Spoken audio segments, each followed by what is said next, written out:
तो जो पूरी कहानी हम लोग साइक्लोट्रॉन के बारे में बात किए थे, एज सच पूरी कहानी हम लोग सिंक्रो साइक्लोट्रॉन के बारे में भी बात करेंगे। अंतर बस यही रहेगा कि उस साइक्लोट्रॉन के केस में हम लोग जो कंस्ट्रक्शन डिटेल देखे थे वो 2 डीज का देते थे, यानी 2 इलेक्ट्रोड्स लगे होते थे। यहाँ पर क्या होता था, एक सिंगल डीज लगा होगा। वहाँ पर जो हम लोग काम टारगेट करते थे, किसी एनी हाउ इनहेंस करते थे कि हमारी काइनेटिक एनर्जी क्या हो जाए, इंक्रीज हो जाए। और यहाँ पर हमारा टारगेट अल्टीमेट फोकस होगा कि उसका मास क्या हो जाए, इंक्रीज हो जाए। तो इसके बारे में हम लोग बात करेंगे और उसी को नोट डाउन करते हुए आगे चलते हैं। तो नेक्स्ट हेडिंग डाल देना, सिंक्रो साइक्लोट्रॉन,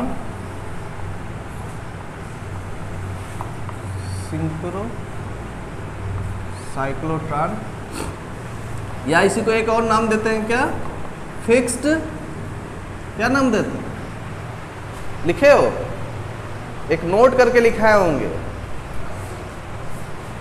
एक नोट करके लिखाए थे ना जब साइक्लोट्रॉन खत्म हुआ था, क्या नोट लिखे थे,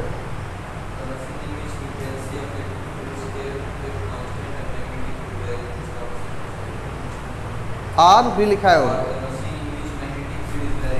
हाँ हाँ, क्या बोलते थे, फिक्स्ड मॉड्यूलेटेड साइक्लोट्रॉन।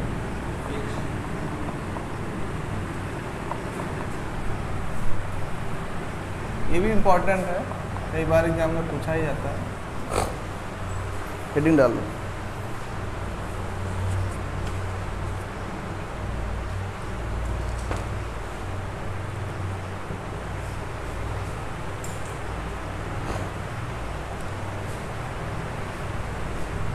अच्छा मॉड्यूलेशन का क्या मतलब होता है, समझते हो? Modulation word BSc second year में पढ़े होगे, इलेक्ट्रॉनिक्स में एक चैप्टर मॉड्यूलेशन एंड डीमॉड्यूलेशन पढ़े थे कि नहीं? वहाँ पे बताएगा कि व्हाट इज़ द मॉड्यूलेशन, क्या होता है, मॉड्यूलेशन टेक्निक क्या होता है, या डीमॉड्यूलेशन टेक्निक क्या होता है।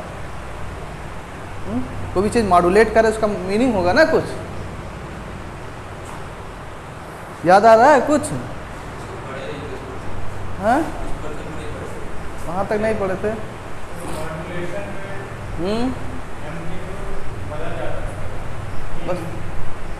बस एम्पलीट्यूड बदल जाता है, ऐसा नहीं। तुम बताओ जी, हमारी आज पहली क्लास है क्या? है? तो सबसे पहले तो तुमको तो और आगे के लेक्चर्स पढ़ने पड़ेंगे। उसके लिए सबसे पहला काम ये करो कि भाई जितना नोट्स है इन लोगों से नोट्स ले लोगे, ठीक है। और क्या कहा जाता है कि सारी वीडियोज़ की क्लिप जो है मैडम से ले लेना, जितने भी प्रीवियस वीडियोज़ हैं क्लासेस चली हैं सारी की क्लिप मिल जाएगी तुमको, ठीक है। उस क्लिप को पढ़ के समझ लोगे और फिर अगर कोई क्वेरीज होती है तो पर डे यहाँ आते ही हो क्लास के बाद 5-10 मिनट तुम उस पर डिस्कस कर लेना। जो प्रीवियस पढ़ाया गया है चीज़ें समझ में नहीं आएंगी, एक बार नोट कर लेना सारा नोट्स, एक बार सारी क्लिप थोड़ा थोड़ा करके देख लेना, एक एक दिन देखना, एक क्लिप एक दिन देखना, उसके बाद उससे रिलेटेड नोट्स रहेगा ही। अगर कोई क्वेरीज होगी तो हमसे डिस्कस कर लेना, ठीक है, जिससे पिछला जो है वो तैयार हो जाएगा, क्योंकि अब पिछला रिवाइज करना पॉसिबल नहीं है। हम लोग अभी बहुत आगे भी नहीं निकले हैं, अभी एक ही चैप्टर हम लोग का लेजर वाला ख़त्म हुआ है, सेकंड चैप्टर हम लोग स्टार्ट किए हैं, पार्टिकल एक्सेलरेटर। ये भी बहुत उतना इंपॉर्टेंस नहीं कर सकते हैं अगर नॉलेज पॉइंट ऑफ व्यू से देखें, लेकिन चूंकि थ्योरी है, एग्जाम में आना है तो हमको पढ़ना पड़ेगा।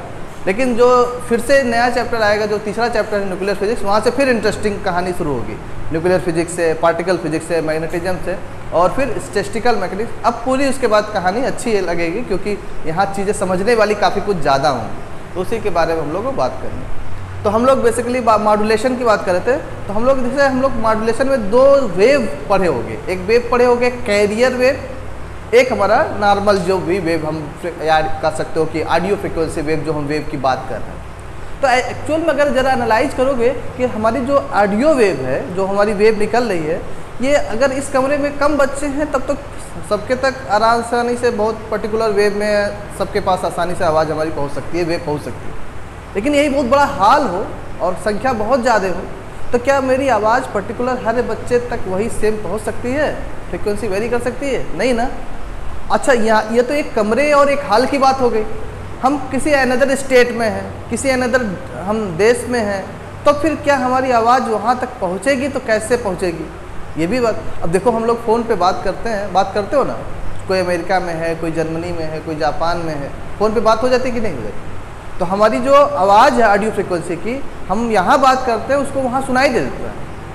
ये भी लॉजिकल है कि नहीं? वो कैसे होता है कि हम बात यहाँ कर रहे हैं, आवाज़ यहाँ मेरी निकल रही है, सुनाई उसको उतनी दूर दिया जा रहा है। तब होता क्या है कि हमारी जो ऑडियो फ्रिक्वेंसी वेव होती है, इसी के साथ एक और वेव होती है जिसको हम लोग बोलते हैं कैरियर वेव। और जो हमारी ऑडियो फ्रिक्वेंसी वेव होती है, लॉन्ग ड्यूरेबल नहीं होती है, लॉन्ग डिस्टेंस ट्रेवल नहीं कर सकती है, लेकिन जो कैरियर वेव होती है वो लॉन्ग डिस्टेंस तक कैरी करती है। जो हमारा सिग्नल इंफॉर्मेशन जो देखते हो वो लॉन्ग डिस्टेंस तक ट्रेवल करते हैं। तो हम लोग क्या करते हैं, अगर कोई लॉन्ग डिस्टेंस ट्रेवल कर रहा है तो हम लोग क्या करते हैं, अपनी ऑडियो फ्रिक्वेंसी वेव को उसी कैरियर वेव के साथ क्या कर देते हैं, सुपर इम्पोज करा देते हैं। अपनी ऑडियो फ्रिक्वेंसी वेव को कैरियर वेव के साथ सुपर इम्पोज करा देते हैं। उसी super position of audio frequency wave into carrier wave is called modulation. यानी जब हम उस कैरियर वेव के साथ अपनी ऑडियो फ्रिक्वेंसी सुपर इम्पोज कराते हैं तो जहाँ जहाँ कैरियर वेव जाएगी वहाँ वहाँ हमारा ऑडियो फ्रिक्वेंसी वेव चला जाएगा। और यही जो टेक्निक होती है, इसी टेक्निक को हम लोग बोलते हैं मॉड्यूलेशन टेक्निक। और इसी के जस्ट रिवर्स टेक्निक को हम लोग बोलते हैं डीमॉड्यूलेशन टेक्निक। यानी कि अब हम क्या करेंगे कि जो हमारा कैरियर वेव से वो चली गई है मॉड्यूलेशन टेक्निक, उसी को रिवर्स करके फिर से क्या पा जाए, ऑडियो फ्रिक्वेंसी अगर वेव पा जाए तो वो जो टेक्निक होती है रिवर्स टेक्निक, उसी को हम लोग बोलते हैं डीमॉड्यूलेशन। तो पूरी की पूरी एनालिसिस जो थी मॉड्यूलेशन चैप्टर में हम लोग इसी की गए थे कि वहाँ पर 3 तरीके से हम लोग मॉड्यूलेशन पढ़े होंगे। एक पढ़े होंगे एम्पलीट्यूड मॉड्यूलेशन, एक पढ़े होंगे फ्रीक्वेंसी मॉड्यूलेशन, एक पढ़े होंगे फेज मॉड्यूलेशन। तो जब हम फ्रीक्वेंसी बस वेरी कराते थे, फेज और एम्पलीट्यूड दोनों को कांस्टेंट रखते थे, तो जो वेरिएशन होता था उसको पल्स एम्पलीट्यूड मॉड्यूलेशन बोलते थे, जिसको पैम बोलते थे।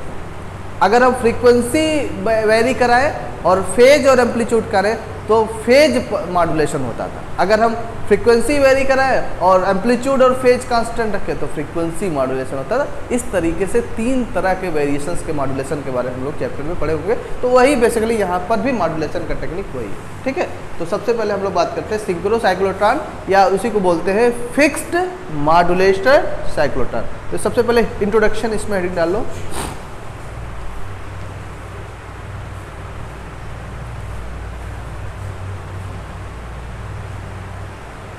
उसमें लिखना the synchro cyclotron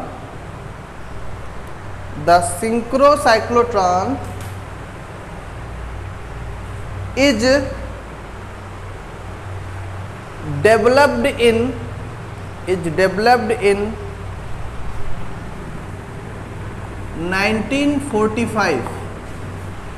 1945 comma overcomes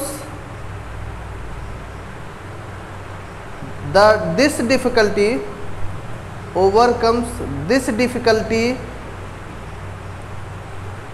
by reducing the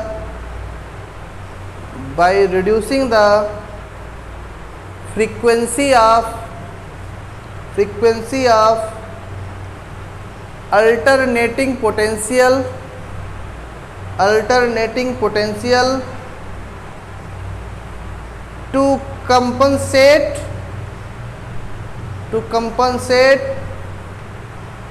for the increase of mass. Full stop. It is also known as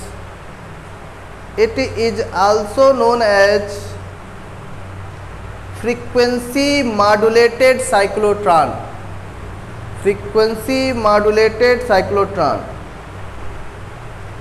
Because in it, frequency modulated cyclotron को अंडरलाइन कर देना, because in it frequency is varied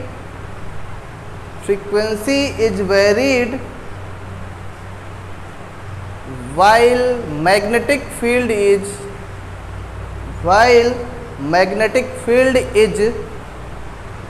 kept constant, ठीक है। Next heading डाल देना construction.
पूरा construction detail इसका बना लेना।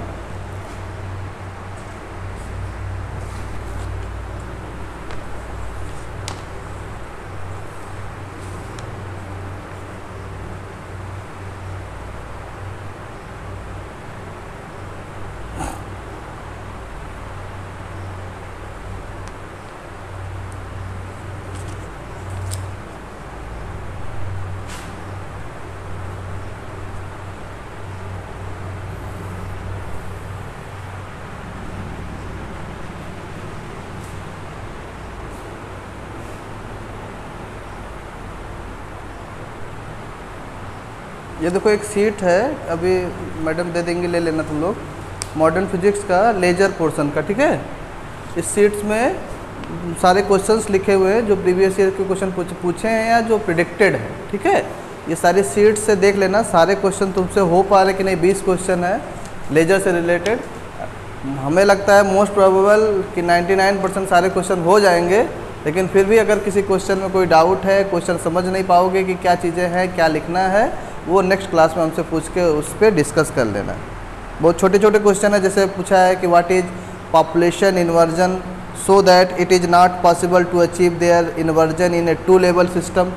ये हो जाएगा कि नहीं, पढ़े हो कि नहीं? पॉपुलेशन इन्वर्जन क्या है और 2 लेवल सिस्टम पॉपुलेशन क्यों अचीव नहीं होता है। फिर है discuss the working principle of 3 level laser, ये भी पढ़े हो। फिर describe briefly the principle and working of helium neon laser, compare it an edge monochromacity with that a ruby laser, ये भी पढ़े हो। तो हमें लगता है मोस्ट ऑफ द सारे क्वेश्चन हो जाएंगे, ठीक है। फिर भी किसी भी क्वेश्चन में डाउट होगा या ये चीज़ें होगी, कोई क्वेश्चन समझ में नहीं आ रहा होगा, उस पर फिर से हम लोग डिस्कस कर लेंगे। अब यहाँ पे देखो 2 डीज वहाँ पे बनाए होंगे, तो इसको थोड़ा सा रोटेट कर दो, तो यहाँ पे एक सिंगल डीज लगी होती थी D1 और यहाँ नीचे लगी होती थी D2 लगी थी। अब इसी को कन्वर्ट करके एक सिंगल डीज लगाया है और यहाँ पर वो हमारा फ्रीक्वेंसी का ऑक्सीलेशन है। तो जैसे जैसे हमारा आयन बीम ऑक्सीलेशन कर रहा है, वैसे वैसे उसका रेडियस क्या हो रहा है, इंक्रीज हो रहा है। और उसके बाद जब पेरीफेरी से बाहर जाता है तो उसका मास क्या हो जाने लगता है, इंक्रीज होने लगता है। उसी के बारे में हमको डिस्कस करना है।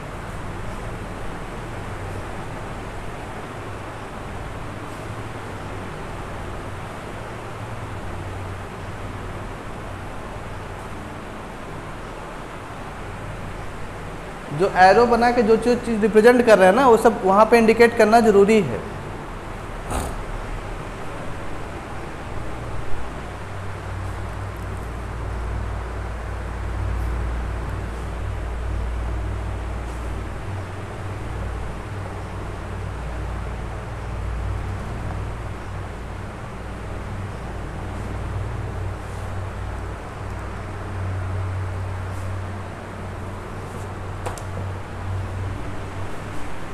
हो गया। इसके बाद इसमें हेडिंग डाल लेना वर्किंग, या ऐसे पहले वर्किंग ना लिखो, पहले इसी में ये कंस्ट्रक्शन लिखो ना, इसी में पहले लिख लो it consist of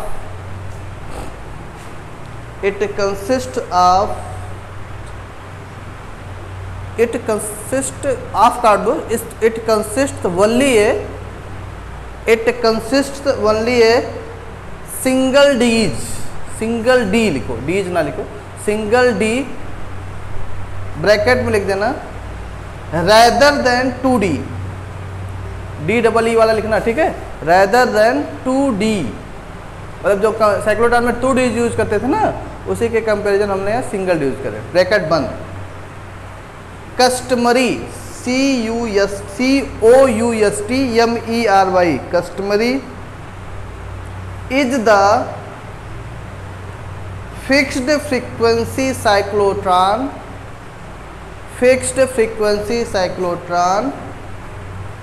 placed in a vacuum chamber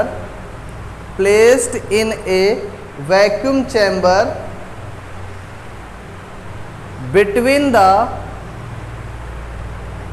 poles of an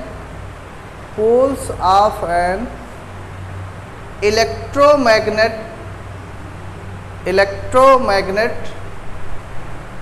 full stop the RF electric potential, RF मतलब होता है रेडियो फ्रीक्वेंसी, ठीक है। द RF R.F लिख देना, इलेक्ट्रिक पोटेंशियल, ब्रैकेट में लिख देना, विच इज कंपैरेटिवली, ब्रैकेट में लिखना, which is comparatively low to that in a fixed frequency cyclotron, that in a fixed frequency cyclotron, bracket बंद, इज अप्लाइड बिटवीन, ब्रैकेट बंद करने के बाद लिखना, is applied between this D and the grounded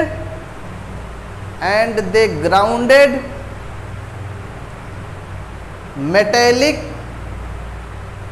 Seth, SETH, metallic sheath, full stop, the frequency of applied potential, the frequency of applied potential, the frequency of applied potential difference is change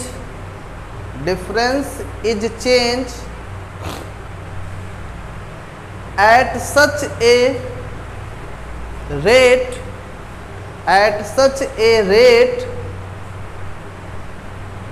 that as the ion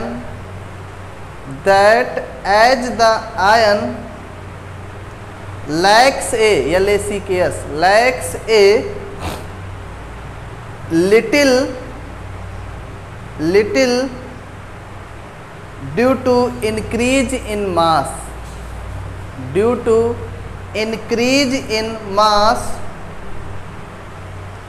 caused by CAUSED, caused by increase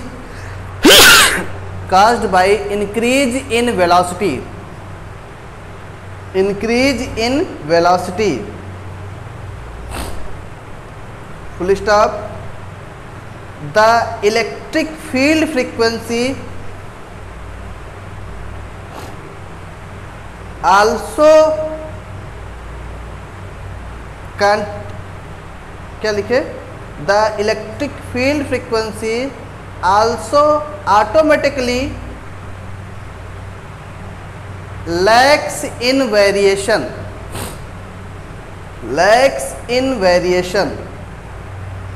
full stop, thus the particle always enters the D at the right moment to experience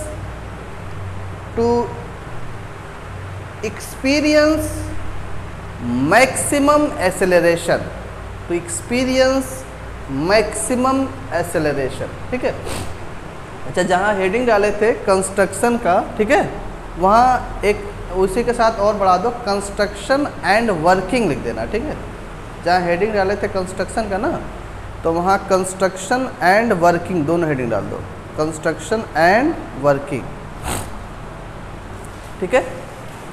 अब next heading डाल देना theory,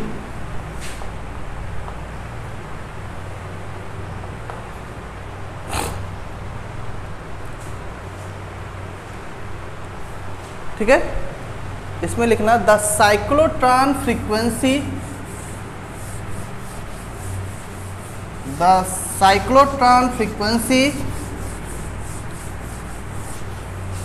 that is the frequency of circulation of ion, the cyclotron frequency, उसी को बोलते हैं that is the frequency of circulation of ion in magnetic field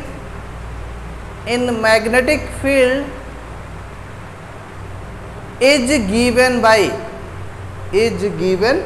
dash कर देना। क्या होता है साइक्लोट्रॉन की फ्रीक्वेंसी, क्या होती है एफ सी बराबर क्या होता है, क्यू बी अपान 2 पाई एम, यही ना होता है, एफ सी बराबर क्यू बी अपान 2 पाई एम। लिख लो।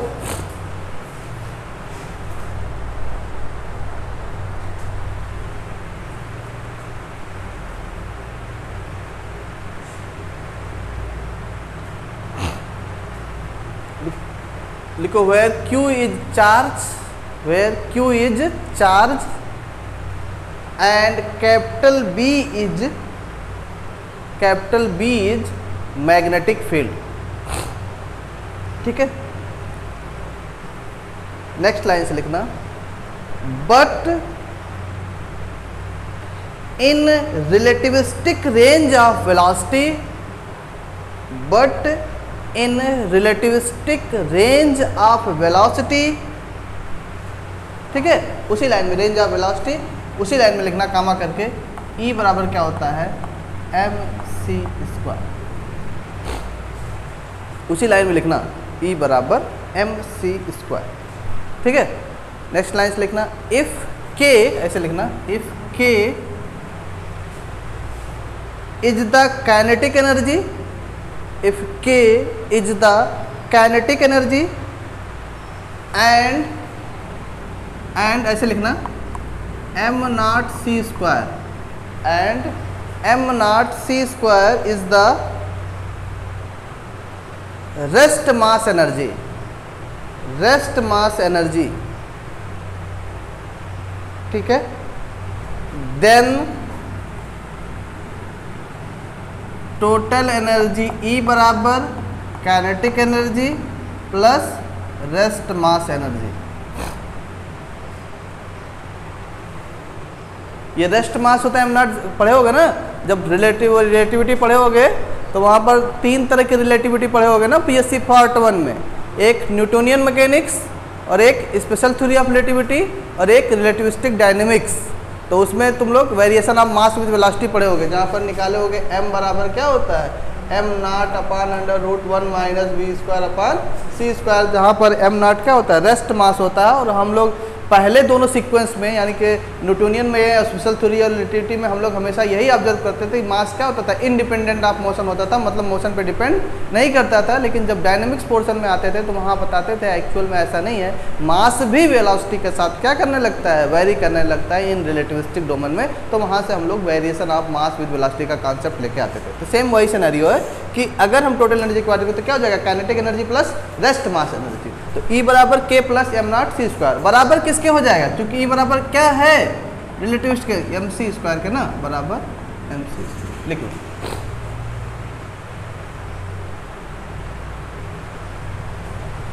तो इम्प्लाइज दैट क्या हो जाएगा, k plus m not c square बराबर किसके हो जाएगा, mc स्क्वायर।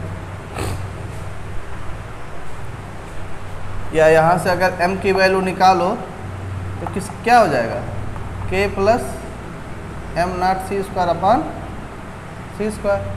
तो c स्क्वायर कैंसिल हो जाएगा ना, m की वैल्यू कितनी आ जाएगी, k प्लस, नहीं डिवाइड तो नहीं होगा ना, हाँ, इसको डिवाइड करने की जरूरत ही नहीं है, बस m की वैल्यू लिख लो, बाद में कन्फ्यूजन क्रिएट करेगा। दोनों तरफ होता तब हम कैंसिल कर सकते थे। इसको दे दो, इक्वेशन 1 दिए थे, इसको दे दो इक्वेशन नंबर,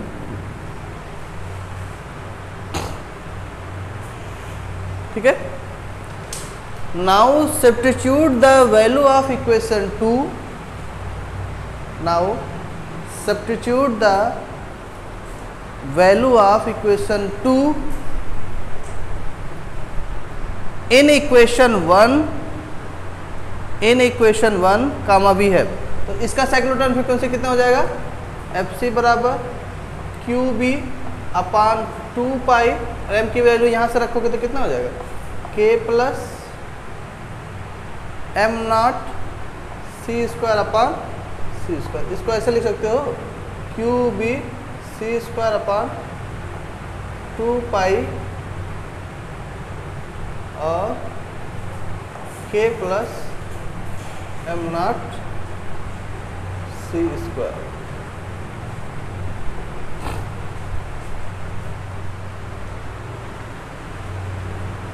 हो जाएगा ना। इसको दे दो क्वेश्चन नंबर कितना 3। ठीक, लिखो now energy E capital E, now energy capital E and momentum small p and momentum small p are combined, ऐसे कंबाइंड लिखो, are connected mathematically, are connected mathematically dash कर दो। कैसे कनेक्टेड होता है? ई और एक रिलेशन पढ़ो रिलेटिविटी होंगे, ई स्क्वायर बराबर P square C square plus M naught का स्क्वायर सी का पावर 4 पढ़े होगे ना। जब रिलेटिविस्टिक डायनेमिक्स वाला पढ़े होंगे तो वहाँ पर जब variation of mass in velocity पढ़ते थे, उसके बाद एनर्जी का पढ़ते थे, तो एनर्जी के टर्म में हमारा डोमेन में ये रिलेशन निकल के आता था, ई स्क्वायर बराबर P square C square plus M naught का स्क्वायर सी के पावर 4। ठीक है, इसको इक्वेशन दे दो, कितना दियो 3 दियो, इसको दे दो इक्वेशन ऑफ 4। ठीक, नाउ यूजिंग इक्वेशन 2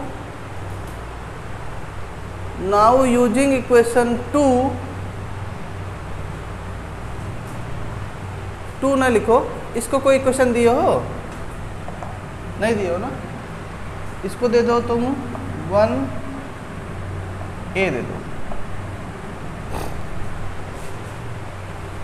ठीक है, इसको 1a दे दो। लिखो now using equation 1a, now using equation 1a in equation 4 comma V है,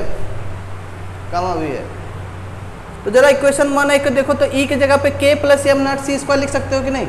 तो जहाँ जहाँ ई स्क्वायर लिखा है वहाँ लिख दोगे k plus M naught C square का पूरे का होल स्क्वायर हो जाएगा ना, पूरे का होल स्क्वायर बराबर क्या हो जाएगा, P square C square plus M naught square C के पावर 4। ठीक, चलो अब इसको ओपन करते हैं, तो ये देखो क्या है, a प्लस बी का होल स्क्वायर है ना, इसको ओपन कर दो, कितना हो जाएगा, a square plus B square C के पावर 4 प्लस 2ab यानी 2k M naught C square बराबर P square C square plus M naught square C का पावर 4। ठीक है, अब हमको चाहिए p की वैल्यू निकालना है यहाँ से मोमेंटम की, तो क्या करो, इसको इस साइड में ले आओ, p को एक साइड कर लो, तो कितना हो जाएगा तुम्हारा पी स्क्वायर सी स्क्वायर बराबर ये कितना हो जाएगा, k square plus M naught square C के पावर 4 प्लस 2k M naught C square और minus M naught square C के पावर, यही होगा ना। तो ये देखो कैंसिल आउट हो जाएगा, तो तुम्हारे पास क्या बचेगा, यहाँ बचेगा तुम्हारा पी स्क्वायर सी स्क्वायर से डिवाइड कर दो, तो कितना बचेगा तुम्हारा k square plus 2k M naught C square upon C square. ठीक, और अगर हम p की वैल्यू निकालें तो p की वैल्यू कितना हो जाएगी, ये पूरी रूट्स में चला जाएगा, अंडर रूट्स में चला जाएगा, कितना k square plus 2k M naught C square, और सी स्क्वायर का अगर रूट लोगे तो ऑटोमेटिकली क्या मिलेगा, c बचेगा, c। इक्वेशन नंबर दे दो, कितना दिए इक्वेशन नंबर 4, इसको दे दो equation number 5।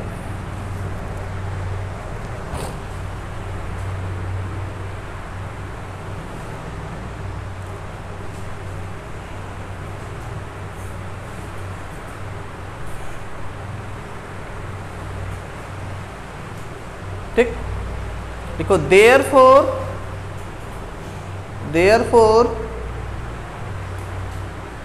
the cyclotron radius is given by, therefore the cyclotron radius is given by, तो क्या होता है, RC बराबर mv अपान QB, यही ना साइक्लोट्रॉन का रेडियस होता है। RC अपान MV, RC अपान MV अपान QB। तो MV को क्या लिख सकते हो, P अपान QB, यहाँ लिख देना, वेयर मोमेंटम P बराबर क्या होता है, mass into velocity. Equation number दे देना इसको 6।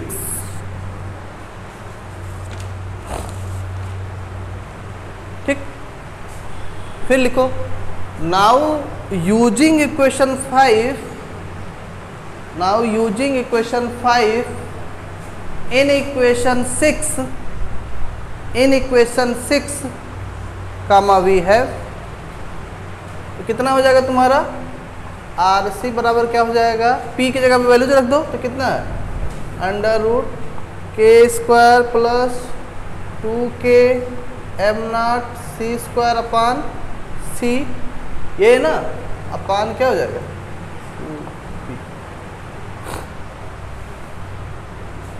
या इसको ऊपर मल्टीप्लाई हो जाएगा, तो कितना हो जाएगा, implies that RC equal to √k² plus 2k m0 c² upon QB into,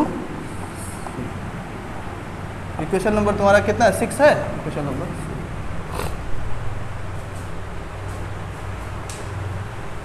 ठीक है, ओके, लिखो इट इज, नेक्स्ट लाइन से, it is obvious from this relation, it is obvious from this relation that radius of orbit increases, radius of orbit increases with increase in the, with increase in the kinetic energy of the ion, with increase in the kinetic energy of the ion। ठीक, but from equation 3, but from equation 3, मतलब 3 कौन सा equation है, जो cyclotron frequency का निकाले हो, but from equation 3 the frequency of circulation, या उसी को क्या बोलते हैं, साइक्लोट्रॉन फ्रीक्वेंसी बोलते हैं, the frequency of circulation decreases with increase in kinetic energy of the ion, decreases with increase in kinetic energy of the ion, increase in kinetic energy of the ion. ऐसा क्यों कर रहा है, देखो, क्योंकि FC is inversely proportional to K, और जब किसी के इनवर्सली प्रोपोर्शनल होता है, मतलब एट पर्टिकुलर टाइम अगर ये इंक्रीज कर रहा है तो दूसरी क्वांटिटी क्या करेगी, डिक्रीज करेगी।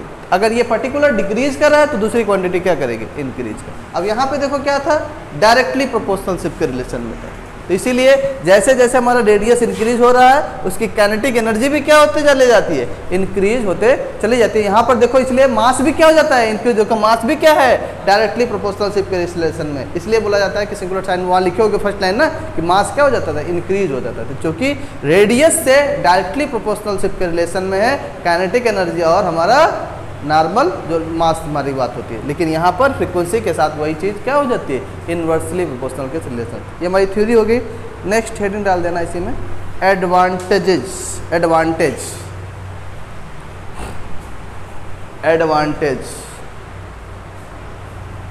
ठीक है, इसमें फर्स्ट पॉइंट लिखना, due to use of only D, due to use of only D there is a sufficient space in the vacuum chamber, in the vacuum chamber for the ion source of target, for the ion source of target। ठीक है, second point,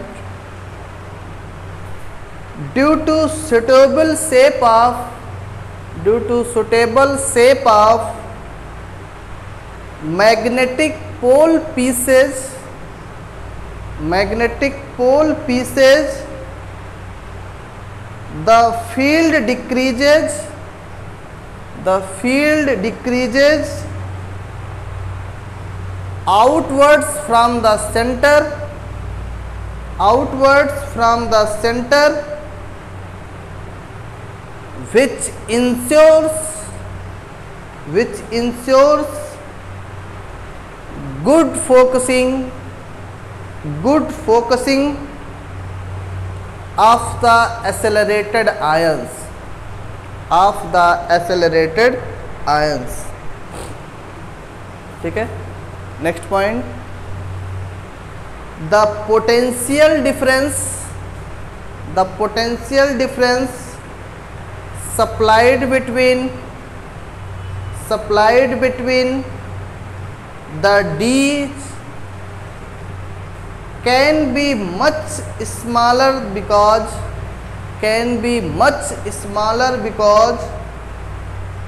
there is no need to restrict the number of revaluation exhausted EXECUTD by the ions before exit, by the ion before exit. ठीक है, ये हमारे advantages है हमारे किसके, synchrocyclotron के. नेक्स्ट हेडिंग डाल देना, डिसएडवांटेजेस या स्लैश करके लिख दो ड्रॉबैक, या स्लैश करके लिख दो ड्रॉबैक. ठीक है, उसमें लिखना the synchrocyclotron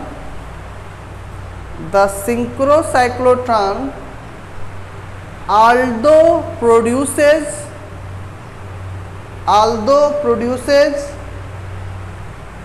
an ion beam of high energy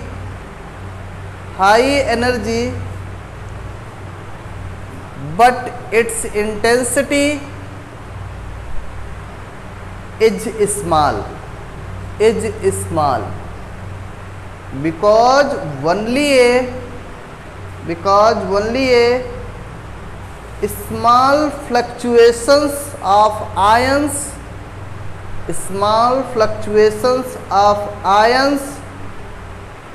causing coming from the source are captured in phase stable orbits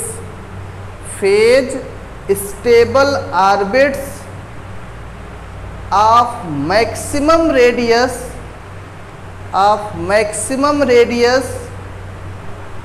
and maximum energy. Full stop. Due to the variation of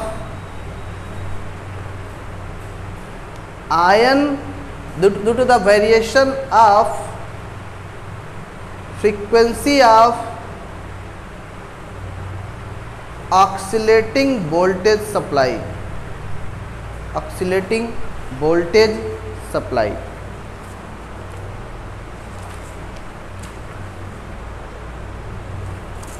ठीक है, चलो यहाँ पर हमारी कंप्लीट जर्नी थी. इसके बाद हमारा नेक्स्ट हेडिंग रहेगा थर्ड पार्टिकल एक्सेलरेटर बीटाट्रॉन.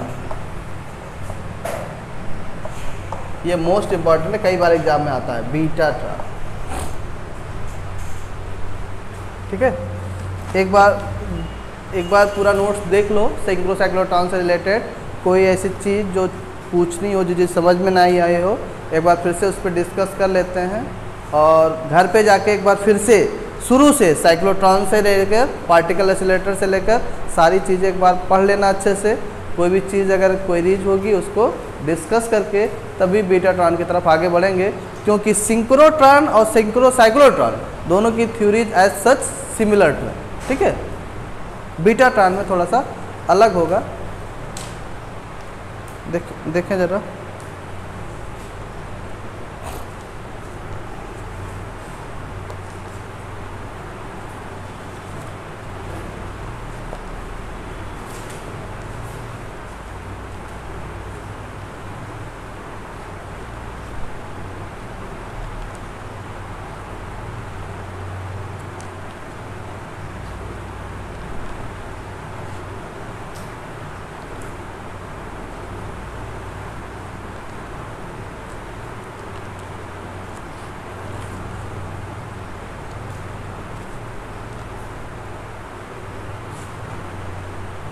ठीक